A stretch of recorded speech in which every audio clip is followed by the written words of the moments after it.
Maintenant, toi, tu n'es pas en joie. Le bébé est plus joyeux que toi. Manifeste ta joie. La personne que tu n'as jamais saluée, prends le courage, ose de le saluer. Ça ne pose pas de problème. On est libre dans la présence de Dieu, ma prophétesse. On est libre dans la présence de Dieu. Parce que Dieu nous a aimés. Il nous donne la vie. On n'a pas acheté à prix d'argent. Amen. Alors, gloire à Dieu. Mets ta main maintenant, prie pour toi-même. Tu vas prier après moi, Seigneur Jésus. Ce matin, parle à mon cœur. Je veux que mon intelligence demeure stérile. Répète après moi. Je veux que mon intelligence demeure stérile. Mais je veux que toi seul tu parles au-delà de moi. Communique-moi la vie au travers de la parole. La Bible déclare que c'est poussé par ton esprit que les hommes ont parlé de ta part. Parle-moi au travers de cette parole. Utilise ton serviteur puissamment. Merci pour cette parole qui va m'orienter dans ta volonté. À toi l'honneur, à toi la puissance. Je vois sur cette parole au nom du Père, du Fils et du Saint-Esprit. Disons tous Amen, Amen, Amen, Amen. Amen.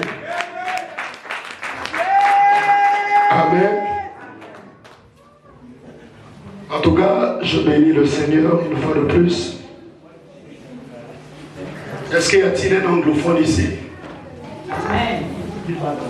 Ne vous cachez pas. Est-ce qu'il y a-t-il un anglophone? Amen.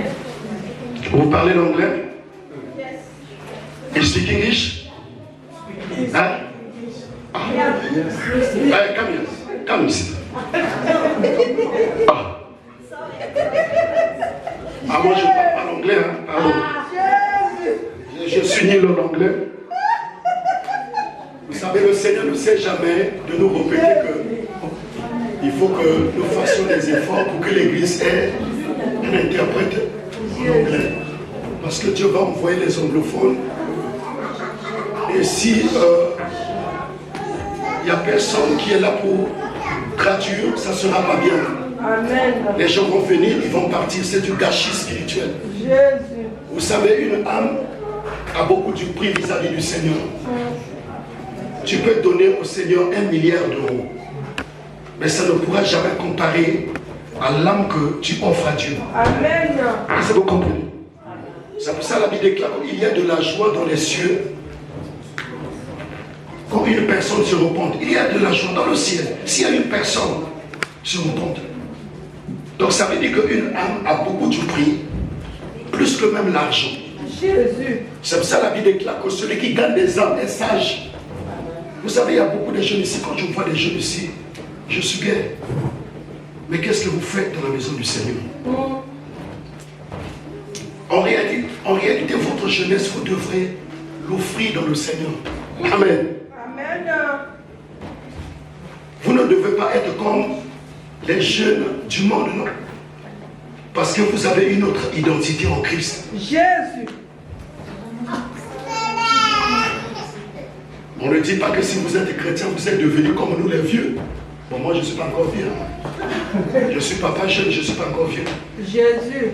Parce que de toute façon, peu importe l'âge que la personne peut accomplir, mais si la personne a la mentalité du royaume, Amen. il va toujours rester jeune. Alléluia. C'est pour ça la Bible déclare que ceux qui se confient à l'Éternel, ils renouvellent leur force et ils prennent de la vitesse comme un aigle. Amen. Donc tu régénis comme un aigle. Amen. Mais à plus forte raison, vous qui êtes encore jeune, proprement dit jeune, qu'est-ce que vous faites dans la maison du Seigneur? Vous savez, il y a une grande différence entre venir à l'église et servir le Seigneur. Amen. Il y a des gens qui viennent à l'église, mais ils ne servent pas le Seigneur. Alors que c'est que le Seigneur attend de toi et moi, et que nous venons pas seulement à l'église, mais que nous venons aussi pour servir le Seigneur. Parce que chacun a un appel. Amen. Amen. Est-ce que quelqu'un me comprend ce matin? Amen. Vous savez, la ville là est trop petite. Vous savez, j'aime beaucoup la ville de Blois. Bon, je n'aime pas utiliser l'expression païenne que les gens entendent souvent d'adorer toutes choses. Non. Moi, je ne peux qu'adorer Jésus. Amen. Si j'étais païen, je pouvais dire que j'adore la ville de Blois. Jésus. Amen. Parce que c'est une ville que j'aime beaucoup. C'est une petite ville, mais il y a beaucoup de richesses dans cette ville. Il y a beaucoup de choses à exploiter. Vous savez, il y a beaucoup de gens ici qui ne connaissent pas encore le Seigneur. Amen. Beaucoup de gens. Il y a des gens parfois qu'on rencontre, mais on se rend compte qu'ils n'ont pas encore été touchés par l'évangile. Mais les jeunes sont là, qu'est-ce que vous faites? Amen. Amen. Ah, ça c'était juste une parenthèse, je vais rentrer dans mon message. On va lire Luc chapitre 13. Luc chapitre 13, versets 31 à 34. Vous pouvez nous mettre ça sur l'écran.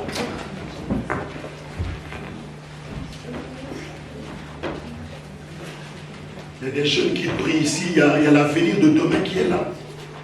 Il faut activer cet avenir-là en propageant l'évangile, en touchant les âmes. Là, le Seigneur sera très gai. Amen. Amen. Luc 13, versets 31 à 34.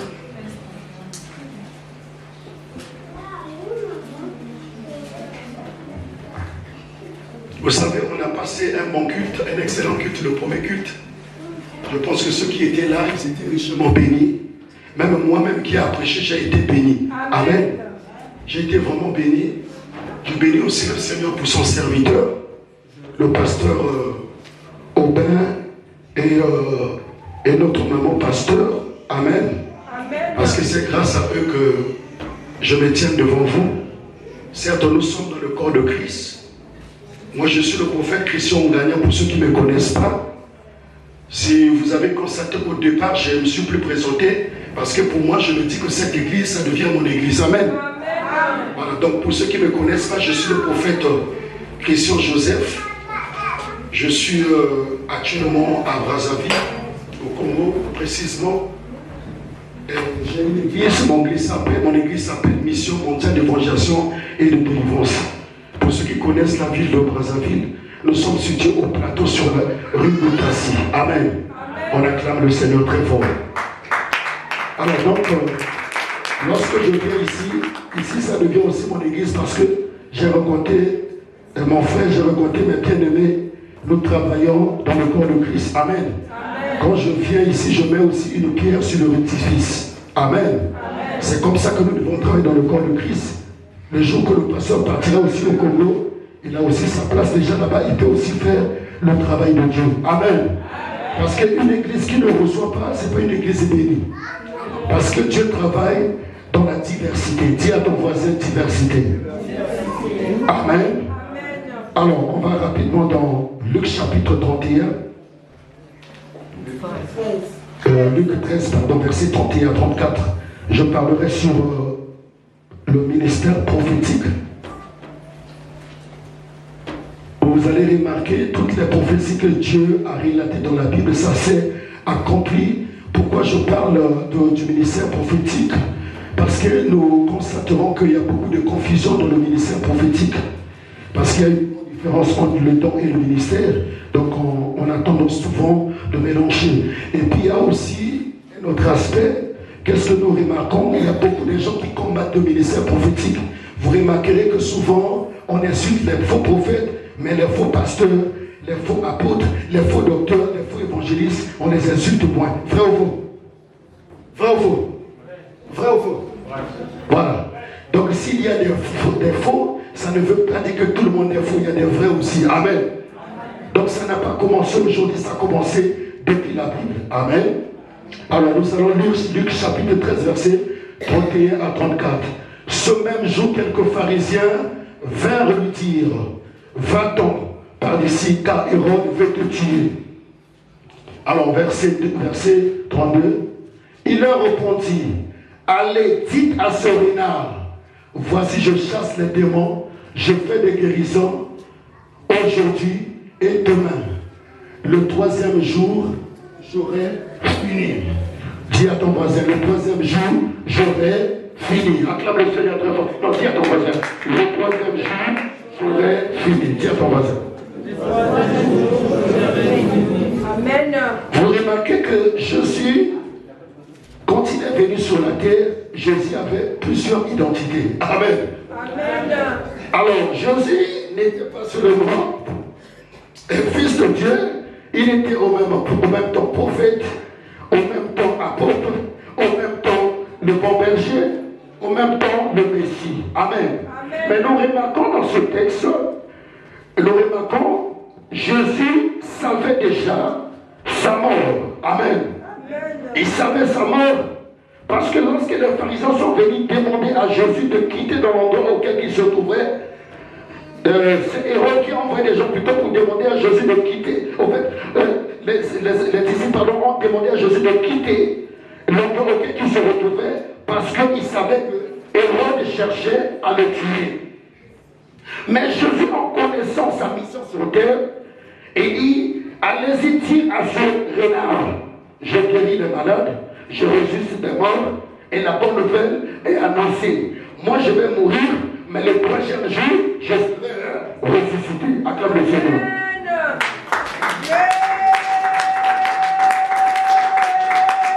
Alors, vous remarquerez que le ministère prophétique n'a pas commencé seulement pendant l'ancienne alliance. Même au temps de Jésus lui-même qui est le modèle par excellence, Jésus avait déjà prédit sa mort. Est-ce que vous savez que l'Esprit de Dieu peut te remplir? Tu peux te mettre aussi à prophétiser sur ta propre vie. Est-ce qu'il y a-t-il quelqu'un qui a déjà constaté cela? Pendant que tu es en train de prier dans la présence de Dieu, tu te mets automatiquement à prophétiser sur ta propre vie. Qui a déjà vu ça? Moi, ça m'est déjà arrivé à plusieurs fois. Vous remarquez que Jésus avait mis plus l'accent sur le ministère prophétique. À chaque fois, Jésus ne cessait jamais de dire que je vais mourir et le troisième jour, je serai ressuscité. C'est pour ça qu'on lui dit que il faut que tu quittes parce que Hérode, il va chercher à t'arrêter. Il va chercher à t'en finir. Alors, Jésus n'a pas eu peur de leur dire, allez-y dire à ce renard. Oui, si c'était un autre jour, les gens allaient dire, mais comment un homme de Dieu peut-il insulter quelqu'un? Mais Jésus dit, allez dire à ce renard, moi je guéris les malades, je ressuscite d'amour. Donc ça veut dire que Jésus c'était un prophète, pas comme tout autre prophète, c'était un prophète authentique. Acclame le Seigneur.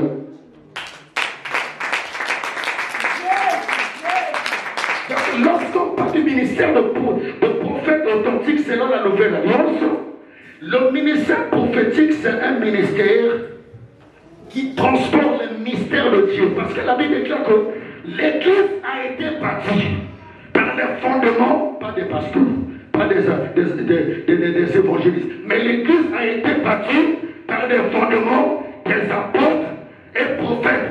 Et Jésus lui-même étant la pierre angulaire. Acclame le Seigneur. Ça veut dire que si je parle comme ça ne veut pas dire que le ministère pastoral n'est pas important dans l'église. Non, chaque ministère est important parce que chaque ministère a un rôle à jouer. Simplement pour vous faire comprendre que par rapport à la Nouvelle Alliance, vous devez savoir que dans l'église, nous avons besoin du ministère prophétique. Pourquoi? Parce qu'il peut avoir des situations au niveau de l'église. Il peut avoir même des situations dans ta propre vie. Parfois tu as prié, mais tu n'as pas de solution. Mais le prophète peut avoir une révélation, il peut te donner la révélation. Alléluia. Et tu reçois un traitement de la guérison divine. Moi j'ai entendu un certain pasteur qui disait que ça c'était juste pendant l'ancienne alliance, les gens avaient toujours besoin de prophète. Regardez, Dieu, sa manière de faire les choses n'a pas changé. Sauf que par rapport à l'ancienne alliance, la nouvelle alliance, on n'est pas obligé toujours d'avoir des révélations pour. Tu n'es pas obligé de voir toujours les pasteurs, excusez-moi, pour avoir des révélations. Tu peux prier aussi, Dieu veut te parler, parce que nous sommes au temps de la dispensation. C'est la nouvelle alliance. Mais ça ne veut pas dire que dans toutes les situations tu vas prier, Dieu va te parler. Il y a des situations, ça demande aussi le ministère prophétique. Est-ce que vous comprenez? Parce que quand le ministère prophétique arrive dans une église, le ministère prophétique doit se sortir, ça doit débloquer des situations ou des révélations que certaines personnes ne connaissaient pas. C'est pour ça que vous remarquez que Jésus, il n'avait pas peur de la mort, il voyait déjà sa vie de Dieu. C'est pour ça que vous remarquerez que, au temps de la loi, ou de la nouvelle alliance, de l'ancienne alliance, quand les gens apprenaient qu'il y a un prophète arrive quelque part, tout le monde cherchait à rencontrer le prophète. Pourquoi? Parce que le prophète veut dire simplement Nabi en hébreu, qui veut dire la porte-parole de Dieu. Est-ce que vous comprenez?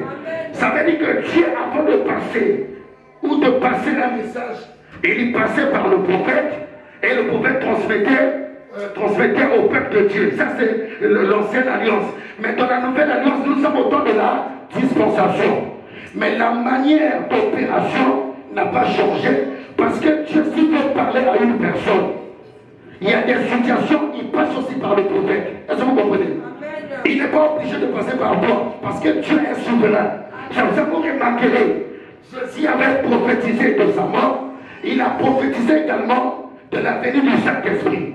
Il dit aux apôtres, il est très important que j'aille vers le Père, mais je ne vous laisserai pas orphelin, je vous enverrai le consolateur, le Saint-Esprit, qui va vous conduire dans toute la vérité. Là, il avait déjà prédit que les apôtres allaient partir attendre la venue du Saint-Esprit après son départ. Il n'a pas dit allez-y à Béthanie. Il n'a pas dit allez-y dans tel endroit. Il a dit à Jérusalem. Pourquoi? Parce que si les apôtres ne partaient pas à Jérusalem, ils n'allaient pas recevoir ça. Ils n'allaient pas recevoir ça. Ça veut dire qu'il y a des situations dans ta vie que tu es en train de t'abonner parce que tu n'as pas encore reçu un message. Ce matin, je suis là comme un envoyé de Dieu. Tu vas connaître des situations que tu n'as jamais connues dans ta vie. Je dis qu'il y a des situations que tu es en train de vouloir détecter. Mais avec le ministère prophétique, ça va te faciliter. Donc, autrement dit que le ministère prophétique, par rapport à la nouvelle alliance, ça te permet de raccourcir des choses. Amen. Des choses que tu pouvais savoir ça après avoir prié 21 jours. Mais avec le ministère prophétique peut détecter la situation en un seul jour. Acclame le Seigneur.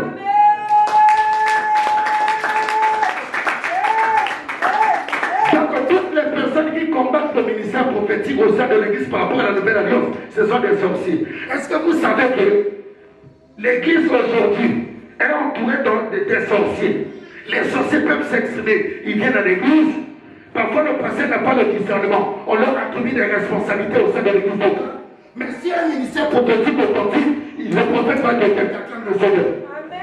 Parce que le prophète n'est pas seulement celui qui prophétise, c'est aussi un voyant, acclame le Seigneur. C'est pour ça qu'on a vu Samuel, lorsque Dieu lui a donné la révélation d'aller où de David, il est venu simplement dans la pièce auquel Dieu l'avait orienté, tout simplement parce qu'il était le voyant. C'est pour ça qu'on l'appelait voyant. Dans le prophète, c'est quelqu'un qui est censé le voir. Si un prophète ne le voit plus, ça veut dire que ça devient un vrai faux prophète. Amen. Tu deviens comme Élie le sacrificateur. La Bible dit que la parole de l'Éternel était rare en ces jours-là. Dieu ne parlait plus. Parce qu'Élie le sacrificateur ne voyait plus. Ça, c'est l'image d'un prophète qui ne voit plus. Jésus. Est-ce que vous savez que le prophète, un prophète authentique, il a beaucoup de sensations. Moi, ça m'arrive parfois quand j'arrive, quand je parle avec une personne, que la personne est oppressée ou bien possédée, je ressens. Amen. Je ressens. Jésus. Parce que le prophète ne voit pas seulement, il peut ressentir. Jésus. Et le prophète peut faire aussi des gestes, c'est pour ça qu'on appelle les gestes prophétiques. Amen. Dans le prophétisme, il y a beaucoup de situations. C'est pour cela qu'un prophète authentique, fais attention. Il y a des choses que tu peux lui parler. Si c'est le mensonge, il saura que tu es en train de mentir. Acclame le Seigneur. Lorsque Géasi avait menti le prophète, après avoir allé récupérer les biens de Naaman, le prophète n'avait pas su. Il n'avait pas su. Donc le prophète voit, le prophète entend. Donc si dans une église on combat le ministère prophétique, sous prétexte c'est parce que c'est la nouvelle alliance et que Dieu ne peut plus parler. Oh, Dieu ne peut que parler par la parole de Dieu. Dieu peut parler aussi par ainsi par l'Éternel. C'est pour ça que je lève le ministère prophétique dans cette église. Je ne croyais pas au ministère prophétique. Le ministère prophétique est capable de débloquer des situations. Par exemple, dans une ville, là où il y a des sorciers, vous savez, je ne savais pas. Je ne savais pas que les esprits de cette ville me connaissaient. Comme j'ai témoigné à mon frère, mon petit. La semaine où je dormais, le Seigneur est venu me visiter. Je vois un ange, je me dis, est-ce que tu sais que les sorciers de cette ville t'ont repéré? Tu es en train de les mettre à l'aise par les prières. Parce que quand je fais mon intercession, parfois 3 heures à 4 heures, 1 heure à 3 heures, 4 heures, il y a des mystères qui se passent.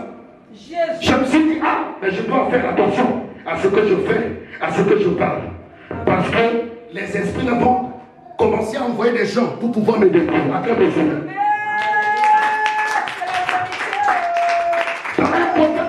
arrive quelque part, il détecte des situations. À partir du moment que le Seigneur m'a donné l'avertissement, je sais comment je peux faire. Vous ne pouvez pas m'avoir.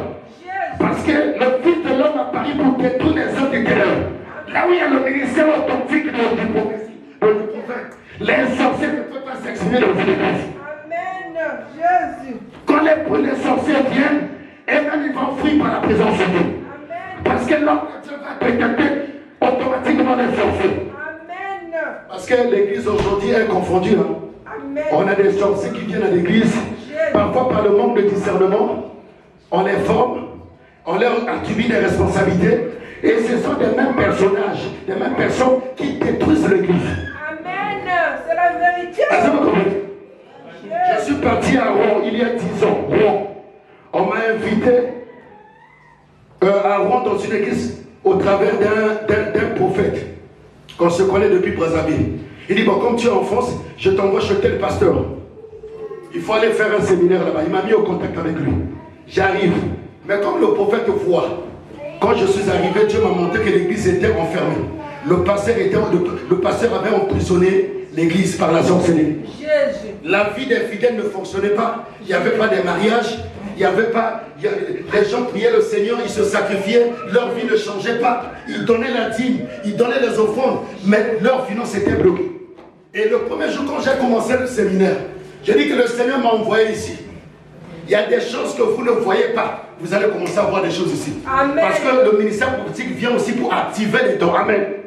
S'il y a des gens qui avaient la voyance, qui ne voyaient pas, ils vont commencer à voir. Amen. Et j'ai commencé à parler. J'ai commencé à parler. Dieu a ouvert les yeux à une femme. La femme là, elle était diagonesse. Elle a commencé à voir.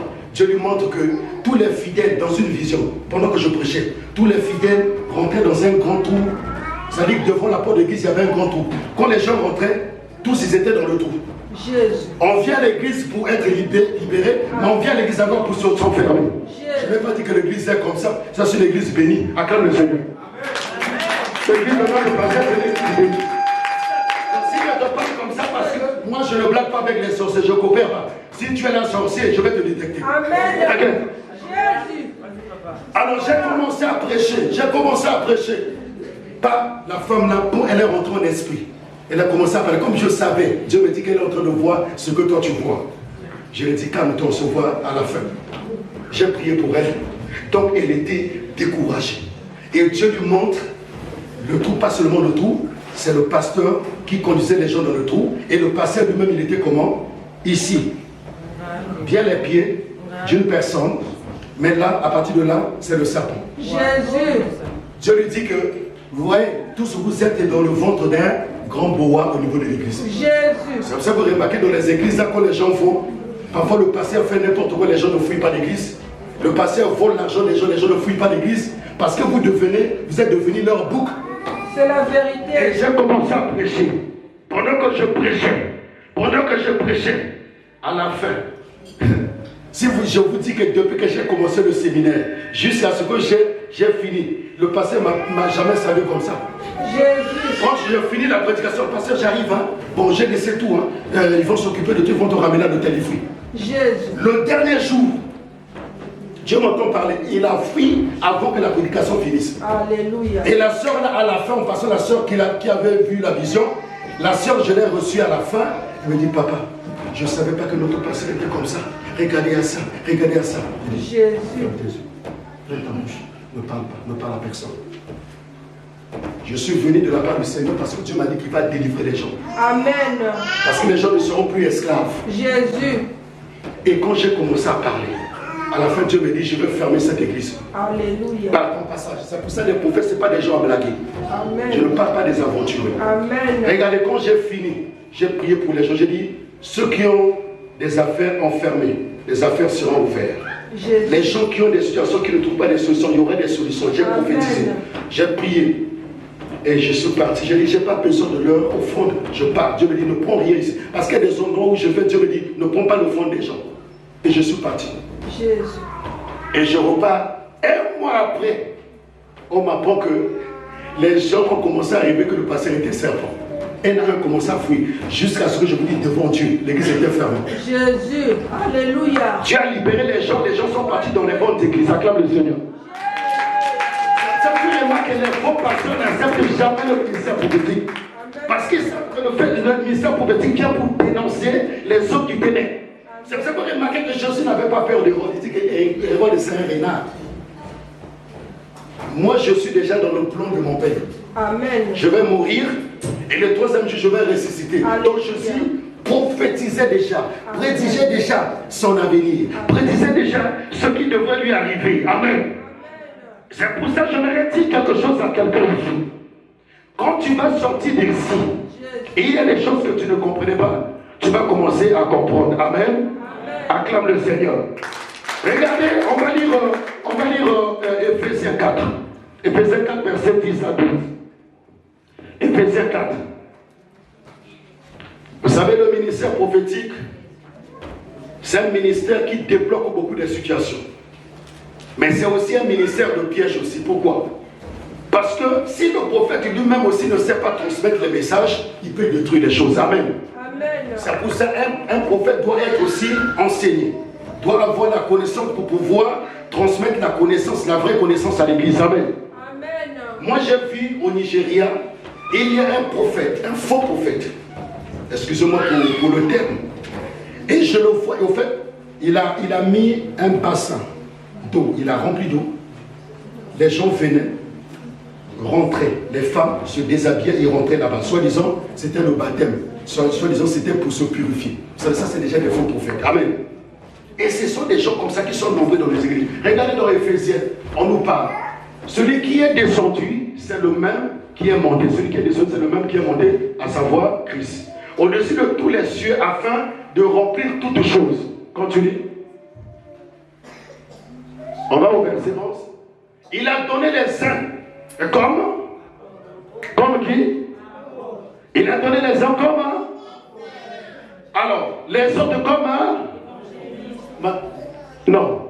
Les uns, il a donné les uns comme apôtres, les autres comme prophètes. Bon, comment vous voulez effacer le ministère prophétique? Comment on peut dire que le ministère prophétique n'existe pas? Est-ce que ça c'est l'ancienne alliance? Ça ce sont les apôtres. C'est l'apôtre Paul qui est en train de créer ça. Alors, il dit quoi? Les autres comme évangélistes. Et les autres comme pasteurs et docteurs. Et ensuite, continue. Pour le perfectionnement des saints, en vue de l'œuvre du ministère et de l'édification du corps de Christ. Acclame le Seigneur. Donc celui qui ignore le ministère prophétique, c'est un sorcier. Le ministère prophétique en fait partie des 5 ministères de la parole de Dieu. Amen.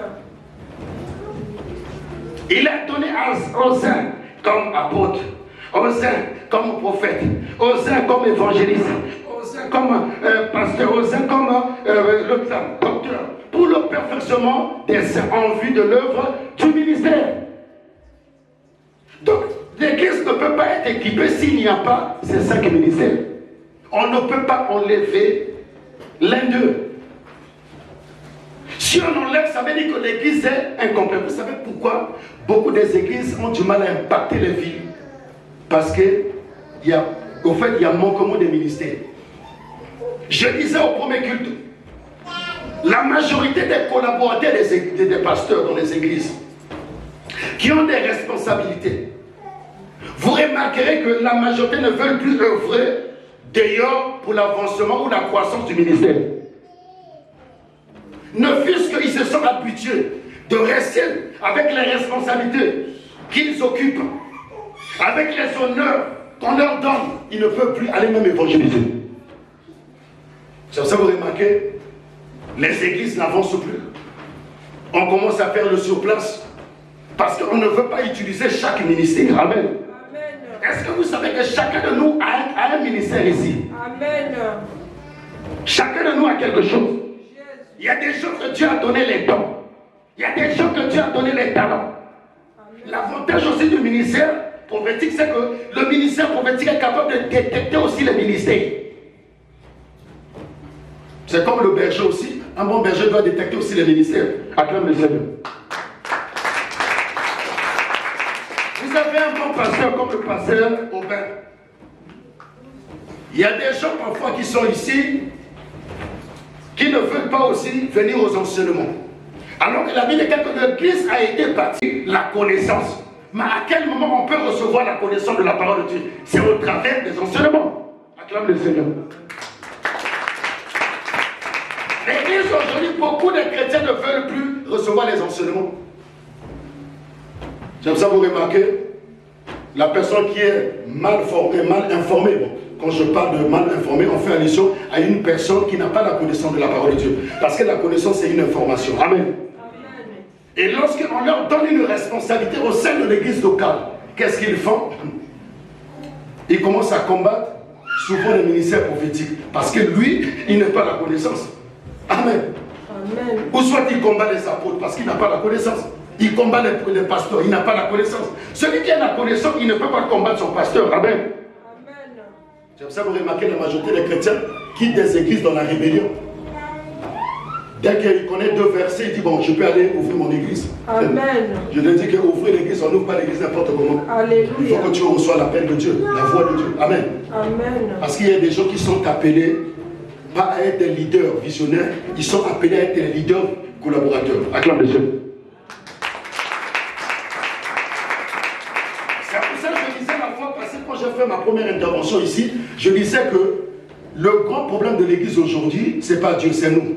Parce que la majorité des gens ont du mal à détecter ou à répondre à leur appel. Parce que quand tu viens dans le Seigneur, il faut d'abord demander au Seigneur dans quel département ou bien dans quel appel que tu m'appelles. Tu m'appelles en quoi? Parce que Dieu a établi ces 5 ministères au sein de l'église. C'est pour le perfectionnement de quoi? Des saints. Autrement dit que pour leur formation, pour leur équipement, afin d'aller conquérir. Souvent nous parlons de la conquête. Ah, on veut conquérir la ville. On veut conquérir la ville. Mais tu ne peux pas aller conquérir la ville sans plutôt d'être équipé. Amen. On a vu Josué, non? Après le départ de Moïse. Dieu lui dit, si tu veux réussir dans tout ce que tu fais, mets la parole de Dieu en pratique.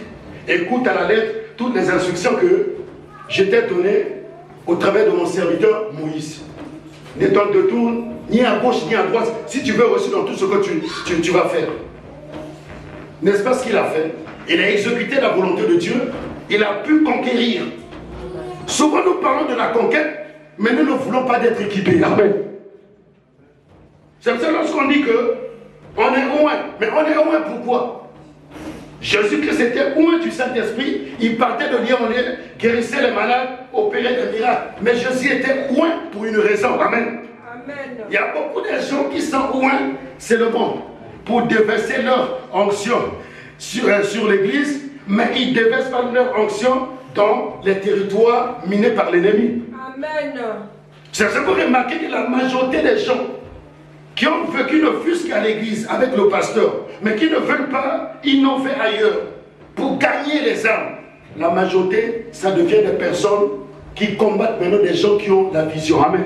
Amen. Les jeunes personnes qui arrivent avec le zèle, avec l'audace de gagner des âmes, on commence à les combattre. On commence à aller parler du mal d'eux chez le pasteur. Vous savez, moi j'ai vécu beaucoup.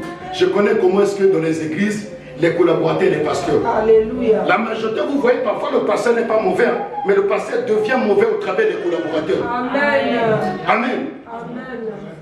C'est pour ça que quand Jésus est arrivé, mais les gens ont ignoré que la prophétie avait déjà prédit que Jésus devrait arriver pour délivrer Israël. Tout le monde attendait ce prophète-là. Mais quand Jésus est arrivé, les pharisiens se sont mis à le combattre, se sont mis à le détruire. Pourquoi? C'est comme ça que l'ennemi fait.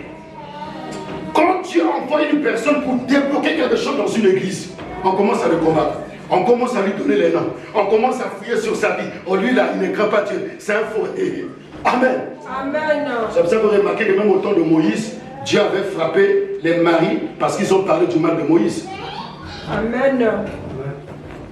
Regardez, ne blaguons pas avec le ministère prophétique. C'est pour ça, ma soeur, telle qu'elle est là, la prophétesse, c'est des gens que vous devez beaucoup l'honorer. Vous devez vraiment bénéficier de ce qu'elle a. Parce que c'est une grâce. Il y a des églises qui n'ont même pas de prophètes. Amen. Il y a des églises comme ça. Donc le passé est en train de se batailler seul il n'a pas des gens qui ont des ministères. Il n'a que des gens qui ont la connaissance, mais ils n'ont pas de ministère. Regardez, tu peux avoir aussi la connaissance, mais tu n'as pas de ministère. Amen. Tu peux être un simple théologien. Moi, je me rappelle quand je faisais la théologie à nos gens ici, à nos gens sur Maine. Un jus de théologie. Là-bas, on avait des professeurs qui n'avaient pas le Saint-Esprit. On avait des professeurs qui n'avaient pas le Saint-Esprit. Mais ils avaient le verbe. Ils avaient la connaissance. Il y a des gens qui étaient des spécialistes de l'Ancien Testament, certains spécialistes du Nouveau Testament, n'est-ce pas? C'est comme ça qu'ils ont la connaissance. Il y a des gens, parfois, quand ils parlent, tu me dis, tu vois, celui-là, il n'a pas de ministère de la parole. Amen. Il a la connaissance. Amen. Il a la connaissance. C'est la vérité. Tu deviens comme Luc le chercheur. Il y a des gens comme ça. Amen. Mais il y a des gens, les chercheurs, ils le font maintenant dans un mauvais sens. Jésus. Ils ne le font pas pour faire évoluer l'église ou bien pour équiper l'église, mais ils le font pour combattre les gens qui ont le ministère. Alléluia. Je prie que cette année, tu changes ta façon de voir les choses. Amen. Alléluia. Lorsque Dieu envoie quelqu'un sur ton chemin, il faut chercher à récupérer ce que tu as, ce que la personne a. Amen. C'est pour ça que Paul disait que vous pouvez avoir plusieurs maîtres, mais vous n'aurez pas plusieurs pères, car c'est moi qui vous ai engendré dans le Seigneur. Amen. Ça veut dire quoi? Dans la vie chrétienne, tu peux être leader d'une église, mais parfois tu peux avoir besoin de plusieurs mentors. Amen. Alléluia. Dans chaque domaine spécifique. Ok? On ne te demande pas de changer de père spirituel, parce qu'il n'y a qu'un seul père spirituel. Amen. Mais tu peux avoir plusieurs mentors dans chacun de ces domaines. Amen. Pour être équipé. Jésus. Est-ce que vous savez qu'il y a beaucoup de gens qui étaient censés, quand je parle de beaucoup de gens, il s'agit des ministres de Dieu. La majorité des ministres de Dieu, ils étaient censés de voler dans leur ministère. Ils étaient censés d'impacter. Pourquoi ils sont limités? Par manque de connaissances. Ok? Amen. Pourquoi ils sont limités? Parce qu'ils ne sont pas équipés. Amen. Amen. Parce que la connaissance te donne les stratégies pour pouvoir conquérir, pour pouvoir innover. Jésus. Mais si tu n'as pas la connaissance, tu risqueras même de combattre des gens qui sont venus pour mettre une pierre sur le l'édifice. Acclame le Seigneur. Donc Dieu a donné le ministère au sein de l'église pour l'aperfectionnement des saints en vue de l'œuvre divine. En vue de quoi? En vue de quoi? De l'œuvre de quoi? De l'édification du corps de Christ. Du corps de? Parce que nous sommes les membres d'un seul corps. La main ou le bras ne peut pas dire au pied, je n'ai pas besoin de toi. Amen. Amen. Est-ce que vous comprenez? Quand tu as mal, tu as mal à la tête. C'est tout le corps qui a mal, n'est-ce pas? Amen. C'est ainsi va le corps de Christ. Donc si tu n'as pas besoin des autres, ça veut dire que tu deviens autosuffisant.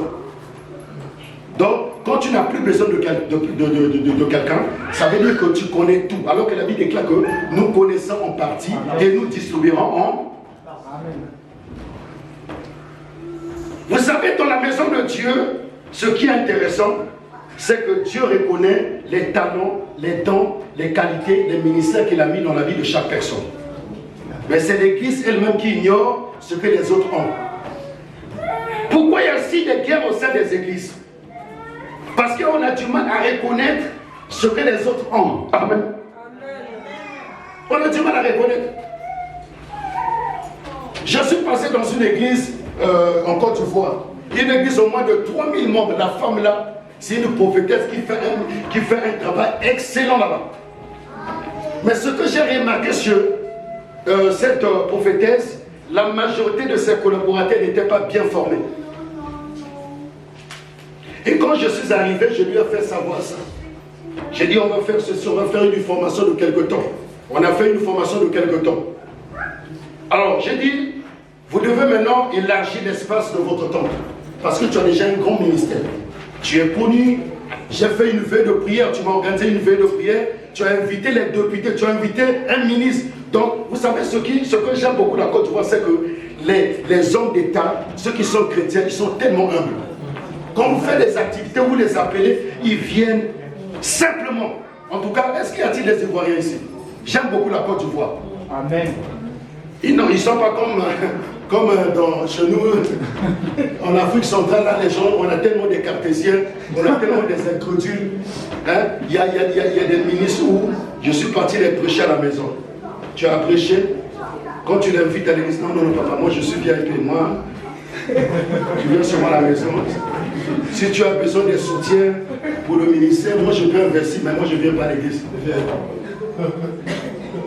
Il y a un là que j'avais prophétisé pour lui avant qu'il soit ministre.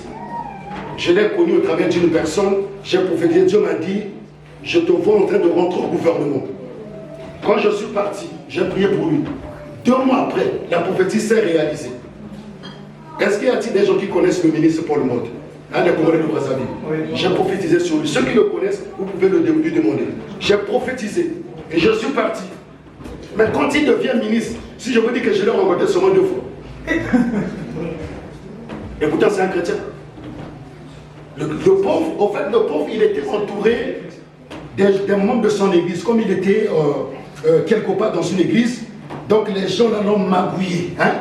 Donc ils se sont accaparés. Vous voyez comment les choses vont. Or, quand un homme de Dieu prophétise sur toi, quand tu vois les oracles, il faut sceller la prophétie. Amen. Amen. Il faut soutenir une telle personne. Il n'y a pas seulement lui, il y a eu beaucoup de gens, je dois vous dire ici, beaucoup de gens. Ça, c'est la mentalité des gens, souvent, qui ne sont pas formés. Il y a aussi l'ingratitude aussi. Vous savez, dans la vie, il faut être toujours reconnaissant. Amen. Il faut être reconnaissant. Ne jamais être ingrat. La personne qui t'a nourri, ne lui lapide jamais les pierres. Amen. Vous savez, notre mentalité francophone, on est un peu compliquée. Amen. Amen. On est un peu compliqué. Vous savez, j'aime beaucoup la France, c'est mon pays. Mais, quand même, comment on appelle celui qui est censé de remplacer, comment on appelle, le pape qui est décédé là. J'ai suivi son interview hier. Il disait que la France a perdu les valeurs chrétiennes. Mais il a raison. Dès que la France est chrétienne. Moi, j'ai beaucoup aimé Sarkozy. Tout le monde a ses défauts. J'ai beaucoup aimé Sarkozy parce qu'il avait avoué. Il dit que la France, c'est une terre chrétienne. Parce qu'autrefois, la France avait des valeurs.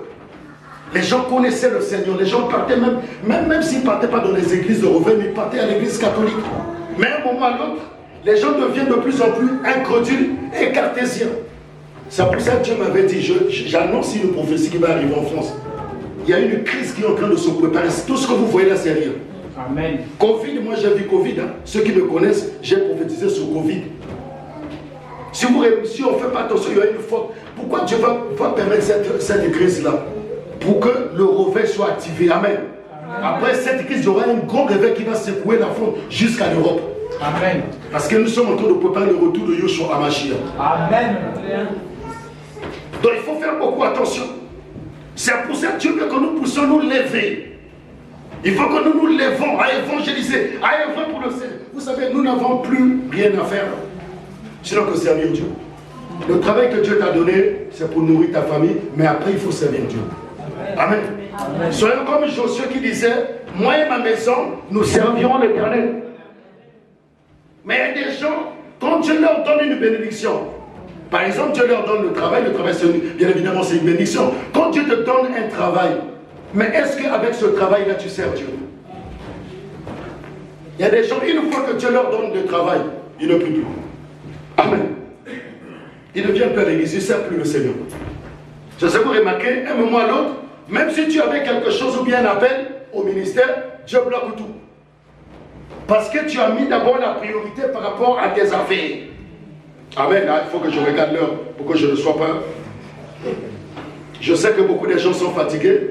Alors si je parle comme ça, par rapport à la nouvelle alliance, vous devez savoir que le ministère prophétique, elle est bel et bien vivant. Amen. Amen. Maintenant, le problème, c'est la manière de transmettre le message. Ok? Amen. Moi, il y a des messages que je ne peux pas transmettre ici. Je peux recevoir un message pour quelqu'un, je t'appelle, regarde ce que Dieu me dit, regarde ce que Dieu me dit. Il y a des messages qu'on peut libérer devant les gens, il y a des messages qu'on ne peut pas libérer. Parce qu'il y a des messages, on peut diviser des familles. Amen. Amen. C'est pour ça que je disais au départ, ce que vous devez noter, tout ministère a besoin de la connaissance. Qui dit la connaissance? La formation. Amen. Il faut que tu sois équipé. Même pour être un disciple, parce que tout le monde n'est pas appelé à prêcher. Amen. Mais tout le monde a un appel. Parfois, Dieu t'a appelé pour être, par exemple, simple modérateur. Sers le Seigneur dans la modération. Pour certains, Dieu t'a appelé peut-être pour être chanteur. Chante le Seigneur dans la louange. Amen. Sers le Seigneur dans la louange. Prends le travail de Dieu au sérieux. Il y a des gens qui ne prennent pas le travail de Dieu au sérieux. C'est pour cela, à un moment ou l'autre, Dieu bloque tout. Amen. Parce qu'il y a des gens, aussi longtemps que tu ne serviras pas le Seigneur, tu ne pourras jamais recevoir les promesses que Dieu t'a promis. Amen. Parce que la Bible déclare que vous me servirez, et moi, l'Éternel, je vous bénirai. Amen. Je ne suis pas chaud comme le premier culte. Hein. Je vais finir là. Accordez-moi quelques minutes, je finis, pasteur. Alors, ce que tu dois noter, c'est quoi? La différence entre le ministère prophétique ou le prophète de l'ancienne alliance et d'une nouvelle alliance, c'est que l'église de la nouvelle alliance ne dépend pas du prophète, mais il dépend du Saint-Esprit. Ok? Amen. Parce que dans l'ancienne alliance, les gens dépendaient du prophète. Parce que tout le monde attendait ce que le prophète parle. Mais dans la nouvelle alliance, nous avons la dispensation. Le Saint-Esprit est rentré dans l'église. Amen. Mais le mode opérationnel n'a pas changé. Cela ne veut pas dire que Dieu a banni le prophète. Le prophète peut recevoir un message pour toi, il peut te libérer. Amen. Est-ce que quelqu'un me comprend? Est-ce que tu as compris? Amen. Si tu as compris, balance tes mains.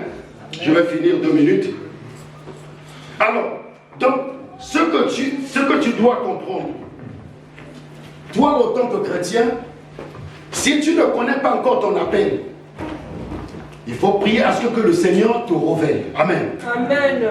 Dieu Seigneur, je viens à l'église de Noé et Némi. Mais quel est mon appel? Jésus. Tu m'as appelé pourquoi? Parce que ceux qu'il a appelés, il les a choisis. Il les a justifiés. Il les a glorifiés. Donc Dieu appelle chaque personne dans le ministère pour un but. Si tu es chante, c'est pour un but. Si tu es même au protocole, c'est pour un but. Si tu n'as pas encore découvert ton ministère, il va falloir que tu demandes à ce que le Seigneur te révèle quel est ton ministère. Donc arrêtez de combattre le ministère prophétique parce que ça peut être bien pour toi. Amen. Amen. Le ministère prophétique ne vient pas pour détruire une église, mais il vient pour compléter quelque chose. C'est comme dans les territoires où on a besoin d'un ministère apostolique. Quand l'apôtre arrive, c'est le ministère de la domination, il vient pour bâtir du fondement. Parce que l'église a été fondée par les apôtres et prophètes. Et il vient, parfois il y a des villes où on fait l'évangélisation, les gens ne sont pas accessibles à l'évangile. Mais le prophète ou l'apôtre peut vous équiper aussi dans la prière. En vous imposant les mains, et après avoir été équipé, vous pouvez aller faire les conquêtes avec l'onction. Amen. Amen. Parce que celui qui transporte l'onction, il a la capacité également de te transmettre aussi. C'est pour ça qu'on appelle aussi l'onction communautaire. Lorsque nous sommes ensemble, nous sommes en train de prier, on se communique. Ok? C'est que l'autre a, toi tu reçois. Ce que tu n'as pas, tu reçois auprès de l'autre. C'est pour cela, ne soyez pas égoïstes. Amen. Ne combattez pas les gens n'importe comment. C'est pour ça la Bible déclare que Jésus a dit, certains ont reçu les anges sans pourtant qu'ils le sachent. Un homme, c'est un envoyé de Dieu. Un homme, c'est pas quelqu'un qui vient avec les ailes, il vient se présenter en se disant, je m'appelle Monsieur Ange Gabriel. Non, si tu attends comme ça, tu attendras longtemps. Sinon que Dieu peut se déguiser au travers des hommes. C'est pour ça 400 ans, avant l'arrivée de Yoshua Hamashiach, Esaïe a prophétisé, qui a cru au bras de l'Éternel, qui a cru à ce que nous avons été annoncés. Il s'est présenté comme une simple plante. Nous l'avons rejeté, nous l'avons détenu, nous avons parlé du mal de lui. Alors que c'est par ses mesures que nous avons été guéris. Donc fais attention de rejeter les gens, parce que la personne que tu rejettes, il peut compléter quelque chose pour ta vie. Parce que Dieu, avant de bénir quelqu'un, il passe toujours au travers d'une personne. Est-ce que quelqu'un est avec moi ceci? Je prophétise pour quelqu'un cette semaine qui va commencer. Tu vas rencontrer quelqu'un qui va te donner des ouvertures. Les ouvertures qui ont été fermées, tu vas ouvrir. Donc Dieu va raccourcir des situations que tu devrais attendre dans 2 ans, 3 ans. Tu vas raccourcir ça dans 2 mois, dans 1 mois, dans 2 jours. Si tu vois, je l'acclame le Seigneur. Tu vas te lever là où tu es. Lève-toi. Vous savez, l'ignorance, c'est ça qui fait comme ça. On commence à combattre les uns et les autres. Vous savez, moi, je respecte beaucoup les chants. Parce que je connais le mystère de l'adoration. Vous savez, dans les églises, on a beaucoup de chants, mais on a moins des adorateurs. Jésus n'attend pas les chants, il attend plutôt les adorateurs. C'est ça, vous remarquez que je suis passionné des chants. J'aime beaucoup les chants. Les gens qui chantent. Je ne parle pas des chants à cause de leur voix. Parce que tu peux avoir une voix excellente, mais tu n'es pas forcément adorateur. Amen. Amen. Parce que dans le monde, il y en a partout, on a des voix. Hein. On a du talent dans le monde. Hein. Il y a des gens, quand ils chantent, ils n'ont pas le Saint-Esprit, mais hein, ça pique, hein, ça touche. Amen. Donc Dieu n'a pas besoin des chants, Dieu a besoin des adorateurs. Amen. Est-ce que vous comprenez? Moi, j'aimerais que cette église, que Dieu puisse activer les dons ici. Parce que nous sommes dans une période, on est dans un mois de la Pâque. Je pense que le pasteur a eu le temps de vous parler de la Pâque. Mais je ne savais pas. Si je savais, je pouvais parler plus dans le profondeur. Vous devez savoir que, comme je disais lors du premier culte, notre Pâque a été immolée. Nous n'allons pas célébrer la Pâque comme tout le monde. Parce que dans les églises, on voit les gens célèbrent la fête de la Pâque. Mais après, on se rend compte que les gens demeurent toujours les mêmes personnes. Mais j'aimerais que cette Pâque, qu'il y ait un grand changement sur ta vie. J'aimerais que le ciel s'ouvre. Parce que lorsqu'on parle de la Pâque, bien évidemment au pluriel, on parle de la résurrection de Christ. La Bible déclare que si Jésus-Christ n'est pas ressuscité, notre Pâque ou bien notre vie chrétienne est rien, n'a pas de sens. Amen. Et c'est ça qui fait la vie chrétienne. Jésus a donné sa vie sur la croix. Il est mort et il est ressuscité.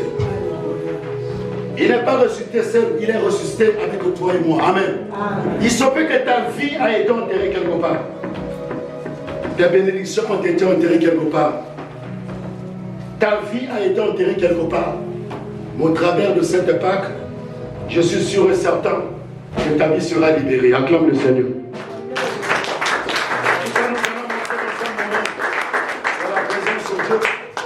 Il y aura beaucoup de choses qui vont activer ici.